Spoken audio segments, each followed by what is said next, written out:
that not only do spiritual breakthroughs break us, but spiritual breakthroughs baffle us. Look at the text here in verse 29.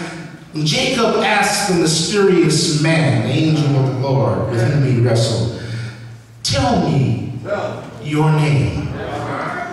But rather than offer an answer, the angel responded with a question. "Why do you want to know my name?" Doesn't that get on your nerves when you ask someone a simple question, and rather than give you a straight answer, they respond with another question? My daddy used to do that to me when I was a child, and he said, "Boy, I'm just teaching you Socratic dialogue."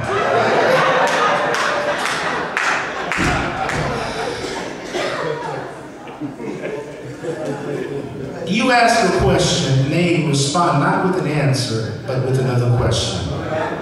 But what's more annoying is when God appears to be playing that elusive game with us. Why, Lord? Why don't you just answer Jacob's question? Oops. He did answer it. If we carefully examine the response of the Lord, we will see that he did answer Jacob's question. When God asks, "Why do you want to know my name?" he is really saying, "Jacob, what are your motives for wanting to know my name? Do you think that you can fully grasp who I am? Do you think that you can confine me in the category or box of a name that you are able to speak?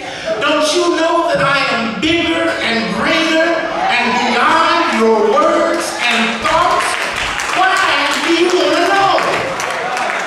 You don't even know who you are. I just gave you a new name. You will no longer be called Jacob. Your new name will be Israel. You need to be pondering your own identity. You need to be trying to figure out who you are, and you need to be trying to find yourself. Sisters and brothers, when we overcome in our struggle and have achieved the breakthrough, God yet remains a mystery beyond our grasp. God is, if I can couch it in theological language, God is inscrutable. We just can't reach him. We can't get to all that is God. Spiritual breakthroughs baffle us. We spend a great deal of time trying to figure out God. But to do so would make us omniscient, just like God. Walking around thinking we know everything.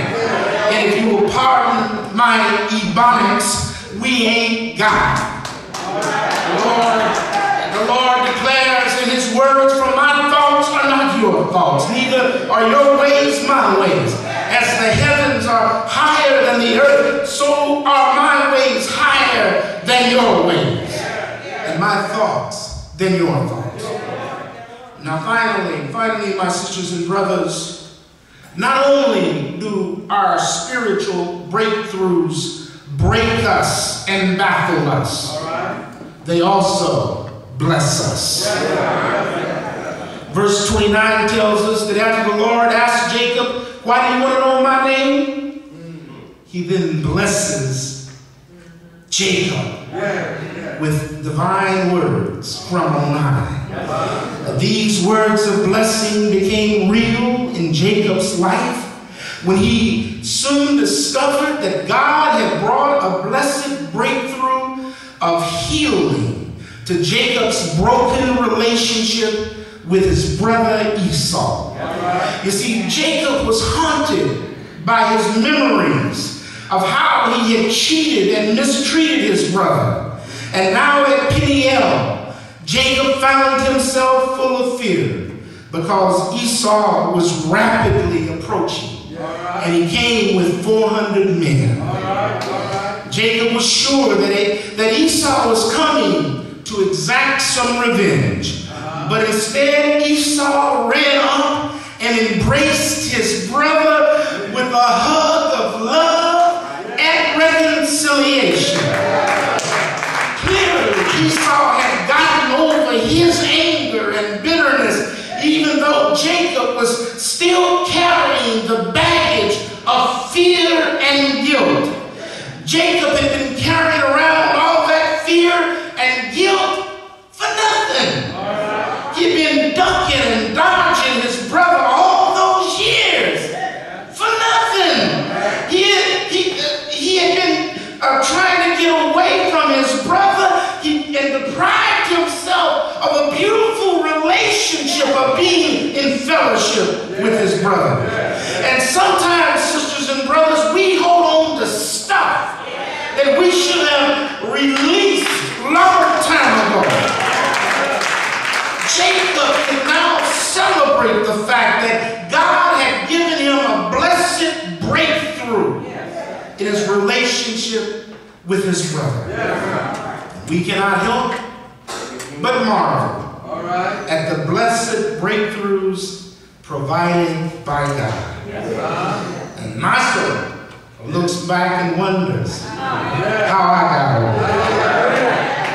God has brought us through some very amazing experiences. And if you just think back over your own lives, take note of the times that the Lord has made a way out of nowhere. Think back at how he's blessed you with his grace and how he's rescued you from trouble. How he's put food on your table and clothes on your back. Our God is an awesome God. Spiritual breakthroughs are blessed.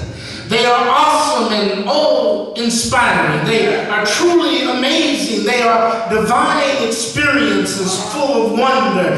Therefore, when we have a spiritual breakthrough, we should cherish that blessing and never forget it. In verse 30, Jacob was truly amazed as he declared, I have seen God face to face, and I'm still alive. Yes, when we have a spiritual breakthrough, we should treasure the blessing and never forget it. Verse 31 records that the sun rose above Jacob. Morning time had come. The sun rose above Jacob as he passed Peniel, and he was limping because of his injured hip. Therefore, to this day, the Israelites do not eat the tendon attached to the socket of the hip, because the socket of Jacob's hip was injured or touched near the tendon. And when we have a spiritual breakthrough, we should cherish that experience and never forget it. From that day onward, every time Jacob walked, his limp caused him to remember that treasured spiritual breakthrough he experienced in Peniel that night. Yes, he